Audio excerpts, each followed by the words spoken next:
ആദ്യ പൂജ അകത്തുണ്ടോ? വന്നിറങ്ങി ഉടനെ മറ്റുള്ളവരെ അന്വേഷിക്കാനാ തിരക്ക്. സ്വന്തം ഭാര്യ നക്ഷത്രം പോലെ മുന്നിൽ നിന്നിട്ടൊന്ന് സുഖവിവരം ചോദിക്കണമല്ലോ, അതില്ലേ? നിനക്ക് എന്ത് പറ്റി?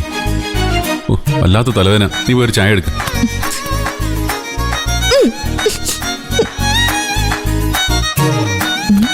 ഇതെന്താ ഭാരമുണ്ടല്ലോ.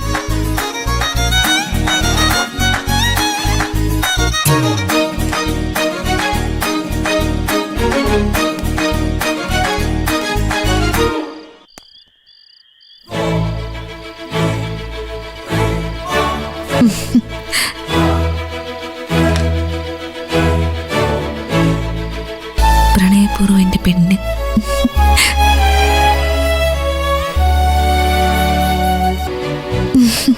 അപ്പോ എന്നോട് സ്നേഹമുണ്ടല്ലേ?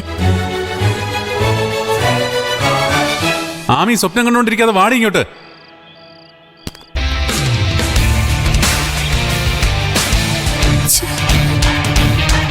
അയ്യേ, ചോറും ഇതൊരു കഴിച്ചില്ലേ?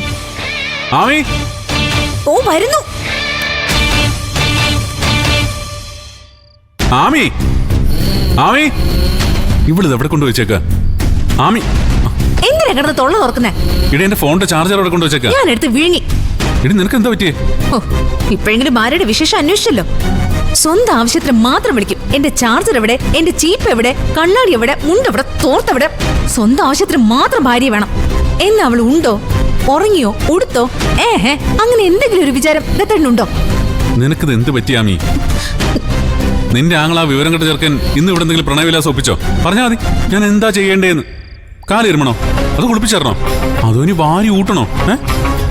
ഒന്നും ചെയ്യണ്ട. മിനിമം ഭാര്യയുടെ ഒരല്പ സ്നേഹം, പോട്ടെ കരുണ, അതെങ്കിലും കാണിച്ചൂടെ?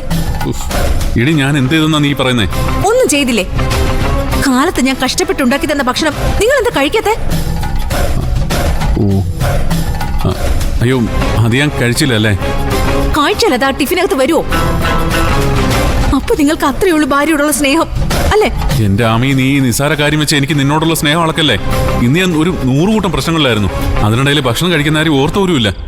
എന്ത് തിരക്കുണ്ടെങ്കിലും ഭാര്യയോട് സ്നേഹം ഉണ്ടെങ്കിൽ അവളുണ്ടാക്കിയ ഭക്ഷണത്തെ പറ്റി എപ്പോഴെങ്കിലും ഒന്ന് ഓർക്കും. എന്റെ ആമി, ഒരു അബദ്ധം പറ്റിപ്പോയി, ഇനി ഓർക്കാം. നീ ആ ചാർജർ ഒന്ന് എടുത്തുക പ്ലീസ്. എടി, എന്റെ മൊബൈൽ ഇപ്പൊ ചാവും.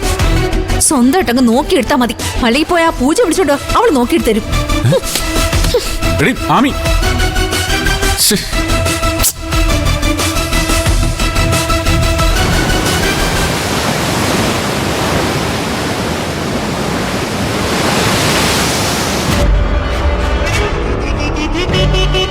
എന്തായി ഫാത്തിമ, ഓന്റെ വല്ല വിവരമുണ്ടാ?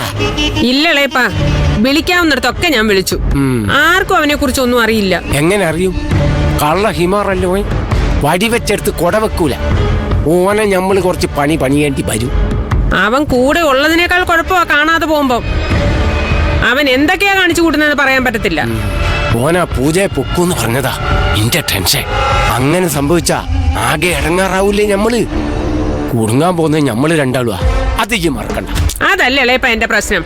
അവൻ ഇപ്പൊ കളിയെല്ലാം നേരിട്ടായില്ലേ. ഇപ്പൊ നമ്മള് കളത്തിന് പുറത്തായി. വല്ലതും കിട്ടിയാൽ തന്നെ അവൻ ഒറ്റയ്ക്ക് കൊണ്ടുപോകത്തില്ലേ? കിട്ടുന്നോക്കാടെ നിക്കട്ടെ പെണ്ണേ. ആദ്യം ഞമ്മള് രണ്ടാളും തടിയൂരാൻ എന്താ പയ്യെന്ന് നോക്കാം. ഇളയപ്പല്ലേ ഈ പൊല്ലാപ്പൊക്കെ വരുത്തി വെച്ചത്. വേണ്ട വേണ്ടെന്നൊരു 100 തവണ ഞാൻ പറഞ്ഞതല്ലേ, എന്നിട്ട് കേട്ടോ? അത് ശരി, ഇപ്പൊ ഞമ്മളാണോ കുറ്റക്കാരൻ? പടച്ചോനെ നിരക്കാത്തൊന്നും പറയരുത് ഫാത്തിമ. ഞാൻ ഈ ഏടാകൂടൊക്കെ ഒപ്പിച്ചത് അനക്കൊരു നല്ല കാലം വരാൻ വേണ്ടിട്ടാ. ബായ നനയുമ്പോ ചീര നനയുന്നാണല്ലോ പ്രമാണം. അനക്ക് 4 കായ് കിട്ടിയ അത് അന്നെ കൊണ്ട് മീങ്കച്ചോടത്തിൽ മുടക്കി എനിക്കൊന്ന് പച്ച പിടിക്കാന്ന് വിചാരിച്ചു.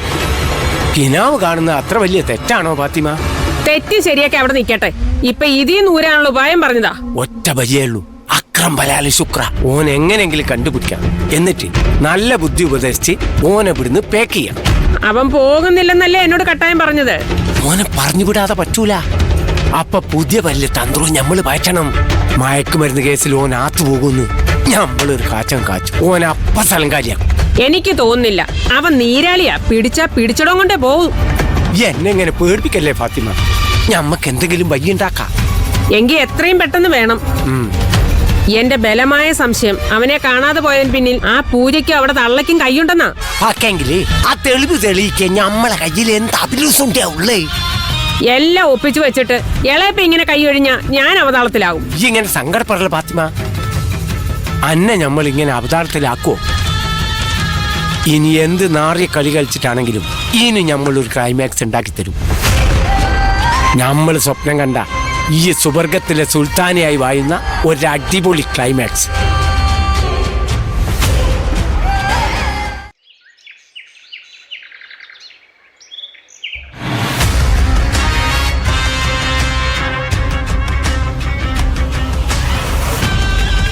പൂജ മോളെ,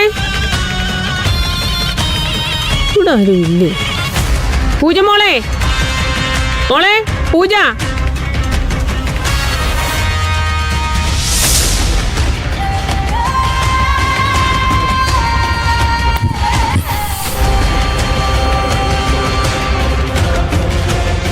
നിങ്ങൾക്ക് എന്താ അവിടെ കാര്യം? നിങ്ങളോട് ഈ പടി ചവിട്ടണമെന്ന് പറഞ്ഞിട്ടുള്ളതല്ലേ?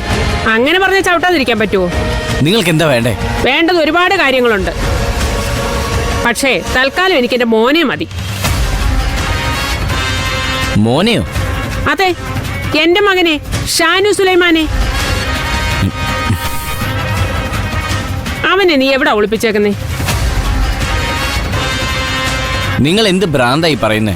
ഞാൻ എന്തിനാ അവനെ ഒളിപ്പിക്കണം? അത് കൊള്ളാം. പിന്നെ ഇങ്ങോട്ടാണെന്ന് പറഞ്ഞു വന്ന അവൻ നിന്ന നിൽപ്പിൽ എങ്ങനെ അപ്രത്യക്ഷനായി?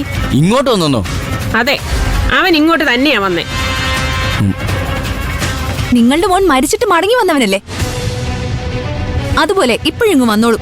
അതിനിവിടെ വന്ന് അന്വേഷിച്ചിട്ട് കാര്യമില്ല.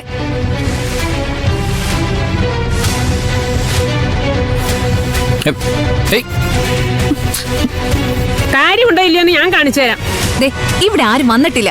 നിങ്ങൾ വെറുതെ ഇല്ലാത്ത കാര്യം പറഞ്ഞ് ഇവിടെ കിടന്ന് ബഹളം കൊച്ചു ഉണ്ടാക്കി. എന്തോ ചെയ്യും? കൊച്ചിന്റെ പോലീസുകാരൻ ഭർത്താവിനെ വിളിക്കോ? എന്നാ വിളിക്ക്. എന്നിട്ട് ആളെ അന്വേഷിച്ച് കണ്ടുപിടിച്ചു വരാൻ പറ.